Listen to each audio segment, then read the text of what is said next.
So today I'm going to give you a very brief overview of my editing workflow from Premiere Pro to Resolve and back to Premiere.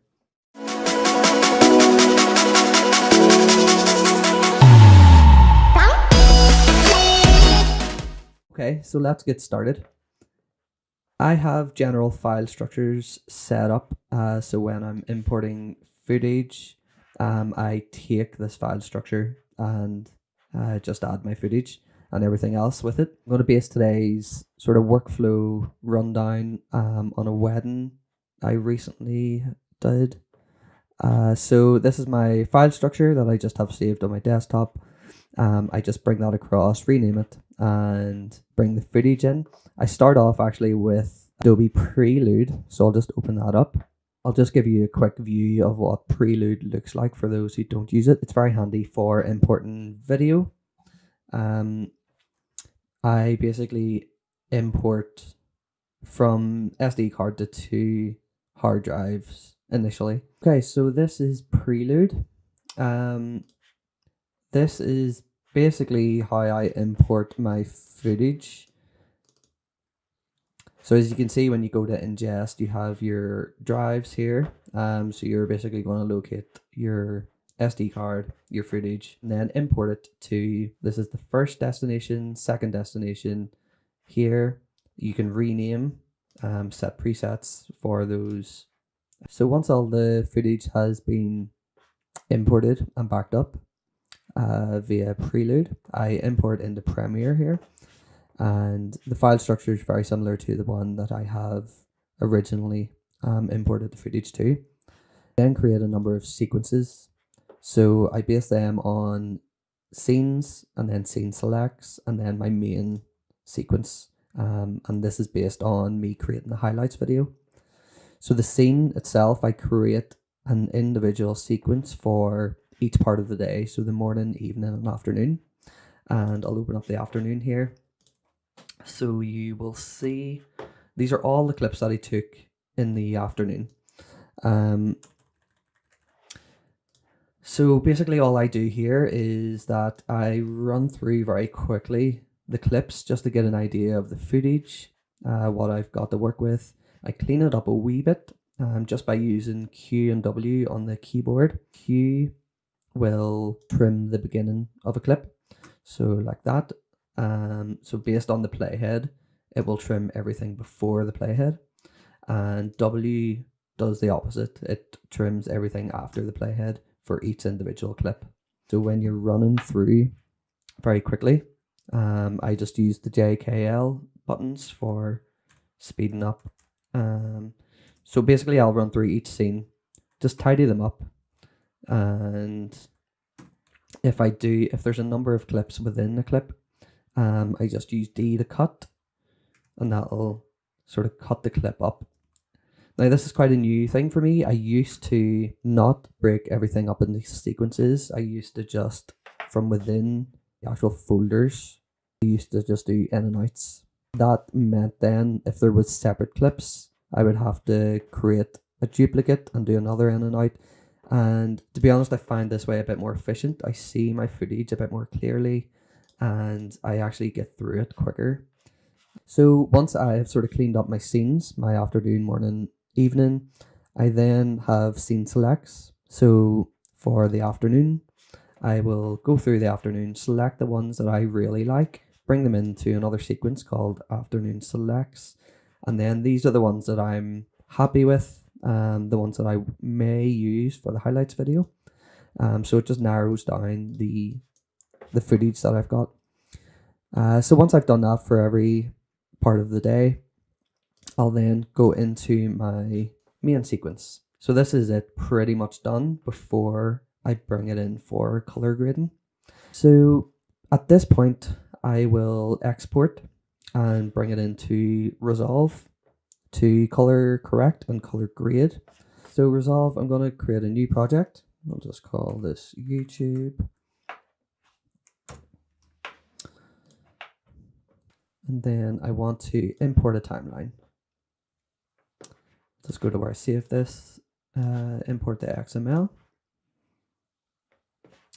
And that's all the settings should be correct. Yep.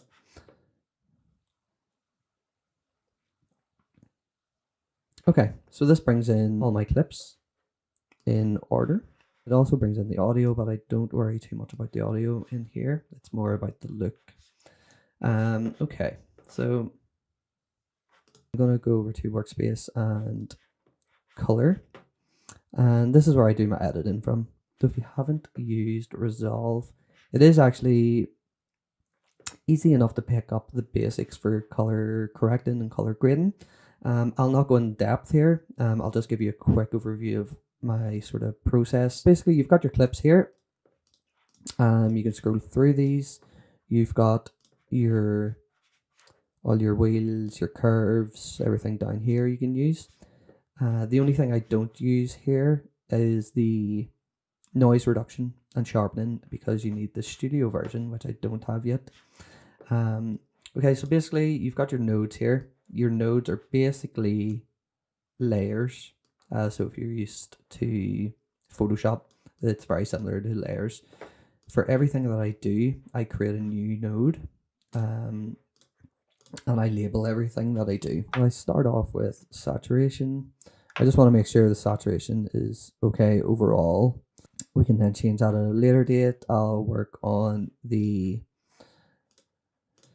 white balance, and to do that I'm using just the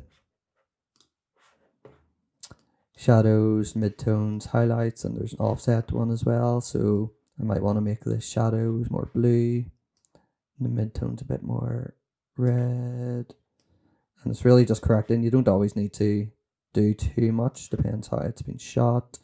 After white balance, then I'm just doing things like contrast. I usually use the curves for that. So it really depends on the actual footage, but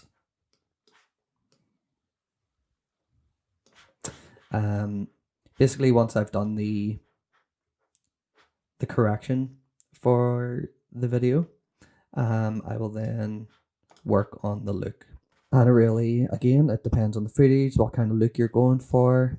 But if you are going for like a orange and teal sort of look, then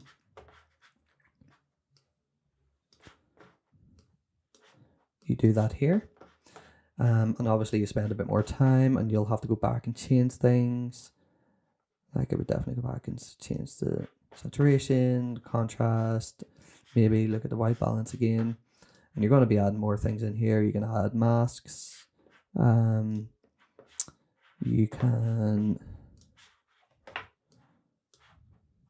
So once I've done everything, I've color corrected and color graded each clip, I'm going to render this out. So I go down here. You can select, because it's going back to Premiere Pro, they do have a render selection here. You just select where it's going to. So let's again go into YouTube, day 2, and I'm going to do ProRes 422 HQ, and the other settings should be grand. So add the render queue and start render. Okay, so once that has rendered, I'm back in Premiere and going to import the XML. So import that and drag that sequence in. It does bring audio in, but I'm just going to take that straight out again because I'm using my own audio, which I've locked on the timeline, so it hasn't been changed. And that'll be your color grade. Now, there's sometimes when I've brought this in, usually it's the last thing that I do is to bring in the color grade. Sometimes I do need to change a few things or add After Effects to it, and you're just adding it to individual clips. So I have all the clips below the original clips, so I can just cut these and that'll just be one clip, and then I can export the After Effects and do any After Effects that I need. So you can still do that. So that's my main process. I'll do a few things to clean up the the project before exporting from Premiere. Once I'm ready, I will export, select a name to export to, just pick my settings, queue, and export in encoder. So that's my process from Premiere to Resolve and back to Premiere. If there's anything I've covered today briefly that you want to see in more detail, just let me know and I'll make a video about that. Just leave a comment below and let me know. So thanks for watching, and I will see you again tomorrow.